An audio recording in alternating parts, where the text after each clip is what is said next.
हमारी बड़ी दुर्दशा है। महापुरुषों के अनुभव हमको सुनने को मिलते हैं पर हम उनको धारण नहीं करते। इसी से हमें कुछ आनंद का अनुभव इधर नहीं होता तो हम आनंद का अनुभव उधर ही करते हैं, विश्राम भोगों में।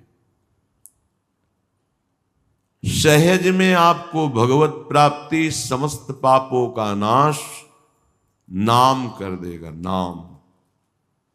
परंतु जिसका ऐसा महान प्रताप है, उस नाम जपने में मन नहीं लगता।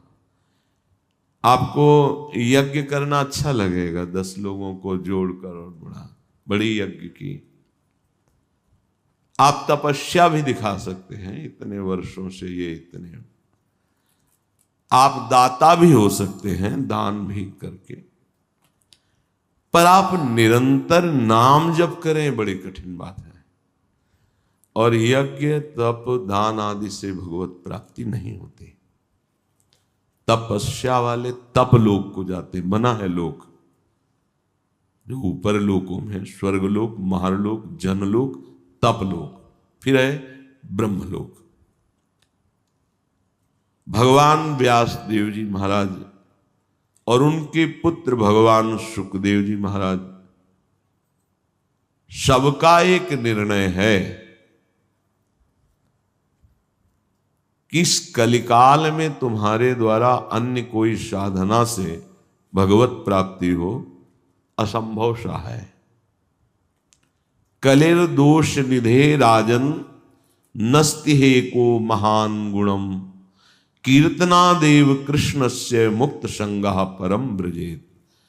कृते यध्यायतो विष्णुम त्रेतायाम यजतो मखै, द्वापरे परिचर्यायाम कलो तद्धरि कीर्तनात्। भगवान व्यास देव जी ने लिखा, श्री सुखदेव जी ने गाया। परीक्षित जी से कह रहे हैं, राजन, कलयुग में ऐसा दोष का तांडव बढ़ेगा कि सबकी बुद्धि गंदे आचरणों की तरफ भागेगी। पर इसका एक महान गुण है कलयुग का। कई बार चर्चा में कहा है, कोई ऐसा दोषी नहीं होता जिसमें गुण न हो, और कोई ऐसा गुणी नहीं होता जिसमें एक आध दोष न हो। वो तो भगवत प्राप्त महात्मा निर्दोष स्थिति को प्राप्त होते हैं। केवल श्री कृष्ण नाम जप से, नाम कीर्तन से सारे कर्म बंधन नष्ट हो जाएंगे और भगवान का अनुभव हो जाएगा। सब वेदांत के रचयिता भगवान व्यासदेव जी हैं, उन्होंने लिखा है और सुखदेव जी परीक्षित जी को सुना रहे हैं। सतयुग में ध्यान की प्रधानता थी, त्रेता में यज्ञों की, द्वापर में परिचर्या की, पर कलयुग में केवल श्री हरिनाम कीर्तन, हरिनाम जप, इसी से भगवत प्राप्ति होगी। केवल कलौ तद्धरि कीर्तनात्। जो बड़े बड़े महापुरुष हुए हैं, श्रेष्ठ कबीरदास जी महाराज, नानक जी महाराज, तुकाराम जी महाराज, रामदास, ज्ञानदेव, सोपान देव, मीरा, सुंदरदास, सहजोबाई, दयाबाई, सखुबाई, ये कहां तक वर्णन करें। भगवान के अनंत भक्त हैं। ये सब ऊंचाई पर पहुंचे हुए महापुरुष हैं। दिव्य भूमिका है इनके हृदय में।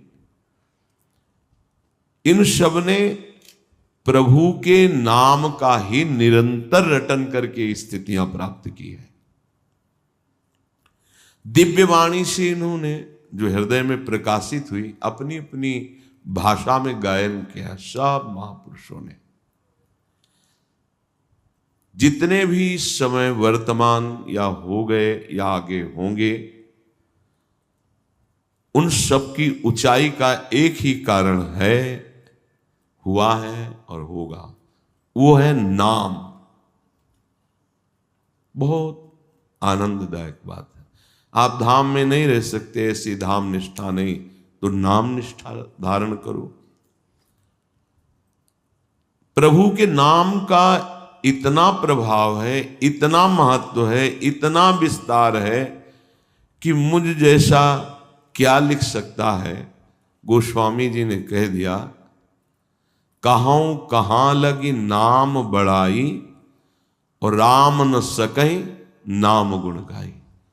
स्वयं नामी अपने नाम की महिमा का पूर्ण वर्णन करने में असमर्थ है, तो और कोई समर्थ कैसे हो सकता है। ये अगर हम आपको बता रहे हैं तो हमारा दुस्साहस समझो, पर हम संतों की कृपा और प्रेमियों के चरण रज के भरोसे ये महिमा गान कर रहे हैं नाम की। भगवान नाम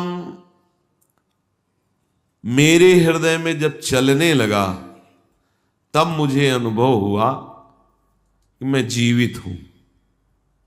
बड़े महापुरुषों के वचन है। जीवन का जो सुख और शांति, दिव्यता है, बोले तब अनुभव में आया जब नाम हमारे हृदय में चलने लगा। बड़े बड़े महापुरुषों से मिले हैं, पर नाम उनके हृदय में छाया हुआ। सीताराम ओंकारनाथ जी महाराज, भाई जी महाराज, राधा बाबा, जो भी ऊंचाई पर पहुंचा है। करह के रामदास बाबा जी के दर्शन करने गए थे। करह आश्रम यहां वृंदावन में वो पधारे थे कृपा करके। बहुत देर खड़े खड़े उनकी चेष्टाएं देखते रहे। हाथ पैर ऐसे कांप रहे थे, आंखों में जल भरा हुआ था। वयोवृद्ध, ओठ ऐसे चल रहे थे। बहुत आनंद का अनुभव हो रहा था। धन्य है, धन्य है, क्या अपार महिमा है। वो जिस पटिया पे बैठ के भजन करते थे, वो पटिया इतनी प्रभावशाली हो गई कि लोग उसमें दूध घी, जैसे पूजन किया जाता है ना, और अपनी कामनाओं की पूर्ति करते उस पटिया से। कोई आश्चर्य की बात नहीं। जिनमें निरंतर नाम जपा जाता है, वो आश्रम, वो स्थान, वो प्रांत धन्य हो जाता है। इतनी महिमा नाम की है, फिर ये लोग कठिन साधनों को तो करने के लिए तैयार हैं, नाम जप नहीं करते।